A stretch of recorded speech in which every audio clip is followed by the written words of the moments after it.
రిజిస్ట్రేట్ చేశాం. అదే రకంగా బేటీ బచావో బేటీ పడావో అంటే అమ్మాయిల్ని రక్షించండి, అమ్మాయిల్ని చదివించండి అనే కార్యక్రమం చాలా మంది ఇంతకు ముందు తెలుసు. అమ్మాయిలు పుట్టే అమ్మాయిలకు తెలిస్తేనే గర్భంలోనే తీసేదే కాబట్టి ఉంటే అలా లేకుండా అమ్మాయిలు చదివించాలని.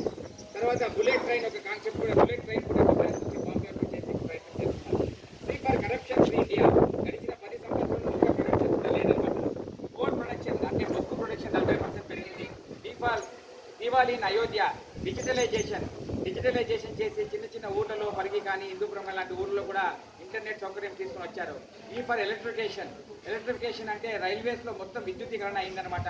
ఈ టెండరింగ్ పారదర్శకత కోసము ఈ టెండరింగ్ పెట్టారు. ఎంఆర్ ఫార్మర్ ఫసల్ బీమా యోజన ప్రకృతి వైపరీత్యాలు సంభవించినప్పుడు రైతులకు 18,750 కోట్ల దాకా ఇచ్చినారు. దాంట్లో 70% చిన్న సన్నకారు రైతులే ఉన్నారు. ఈ ఫర్ జీడీపీ ఇందాక చెప్పాను, జిఎస్టీ తీసుకొని వచ్చారు. దాని ద్వారా ఎన్నో లక్షల కోట్లు మనకి ఆదాయం వస్తుందన్నమాట. గంగా క్లీన్ చేశారు. హెచ్4 హైవేస్ కన్స్ట్రక్షన్ దేశం స్వతంత్రం సాధించిన తర్వాత 2014 వరకు కేవలం 75,000 కిలోమీటర్ల హైవేస్ వేసింటే గడిచిన 10 సంవత్సరాల్లోనే 45,000 50,000 కిలోమీటర్లు వేసారంటే 60% ఇప్పుడు జరిగినాయన్నమాట. తర్వాత ఏబిసిడిఎఫ్జిహెచ్ఐ ఇంద్రధనుష్ స్కీమ్, జనధన్ స్కీమ్ అని తీసుకొని వచ్చి అందరికీ బ్యాంక్ అకౌంట్ ఓపెన్ చేశారు. అప్పటి వరకు 50% భారతీయులకి బ్యాంక్ అకౌంట్ ఉండలేదు. జీవన్ బీమా యోజన తీసుకొని వచ్చారు. బీమా సౌకర్యము. Kedarnath development, free replacement, help for LED bulb